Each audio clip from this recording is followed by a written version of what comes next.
Esta fue una historia muy impactante en España hace muchos años. Yo era muy pequeño y recuerdo cuando se habló de que iban a condenar a muerte a un chico español. Fue muy impactante porque nosotros no tenemos pena de muerte en España y fue algo que para un niño pequeño es una sensación muy rara, ¿no? Que te pueden llegar a castigar con tu vida por un acontecimiento.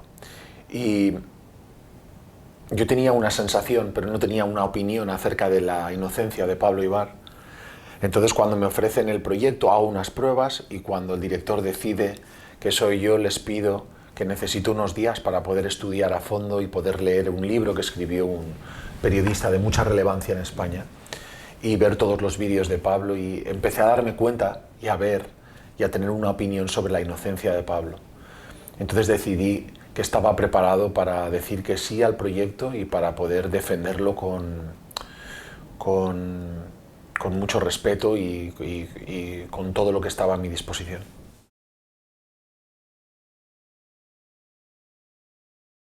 Cuando me ofrecieron el trabajo, quise conocer a Pablo y me dijeron que era imposible porque estaba en pleno proceso, en pleno juicio, y solo podía verse con su abogado, ni siquiera con su familia. Entonces empecé a ver vídeos que hay en YouTube de entrevistas que le hacen a él, donde puedes ver una expresión muy peculiar y una manera de hablar con acento cubano muy peculiar. Su acento le viene de su madre. Y empecé a poner el ojo en esos aspectos técnicos para intentar recrear a la personalidad de Pablo con la mayor veracidad posible.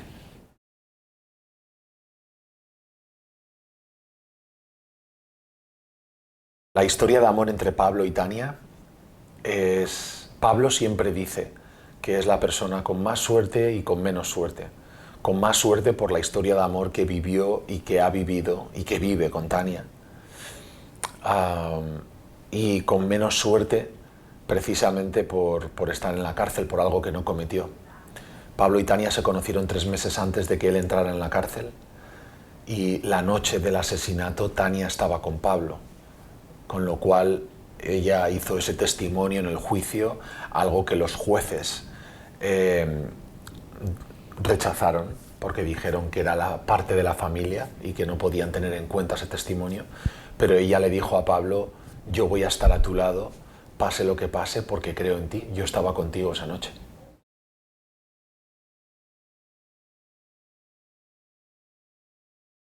Yo creo que tiene una posición bastante global, donde tú mismo juzgas si estás a favor o en contra de la pena de muerte. Se lo deja al espectador. Yo me posiciono totalmente en contra de la pena de muerte, pero sí, yo creo que es más una decisión del espectador. Pero en el caso de esta historia es muy impactante ver cómo una persona es condenada a muerte sin ningún tipo de evidencia de ser el autor de los hechos.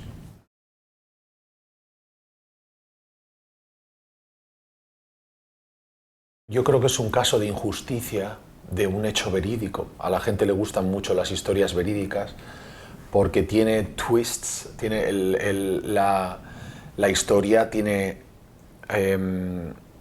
giros de guión que si no supieras que es real dirías: los guionistas se han pasado, es demasiado. Pero cuando te dicen que es real, hace que la realidad coja una dimensión muy curiosa. Y creo que todo el mundo se siente identificado con "me podría haber pasado a mí". Esta es una historia que nos podría haber pasado a todos si estuviéramos en un mal lugar o en un país donde existiera la pena de muerte y te parecieras al asesino.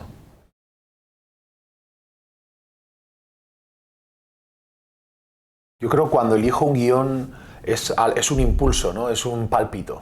De repente lees algo y "uy, quiero hacerlo", o es un compañero con el que quieres trabajar o un director.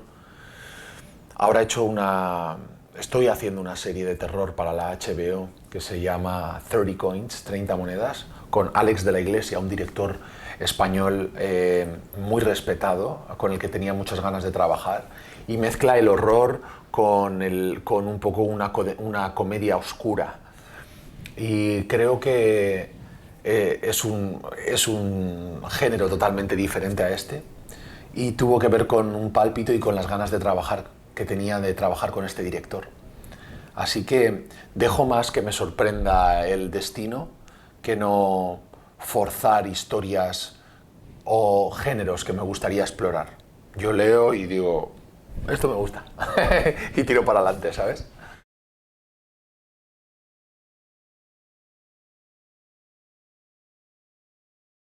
Yo me reúno de un buen equipo. En mis trabajos hay mucho de mi profesor de interpretación y del director con el que trabajo. Entonces, no lo hablaría, no me gusta verlo por términos de qué es más complicado o no. Yo creo que lo complicado es dejarse llevar, ¿no? Y para eso tienes que confiar mucho en con quién trabajas. Y con los años aprendes a dejarte llevar y a ser más endeble, ¿sabes? A relajarte y a poder absorber realmente los pequeños detalles de los que te habla un director y que al final componen una personalidad.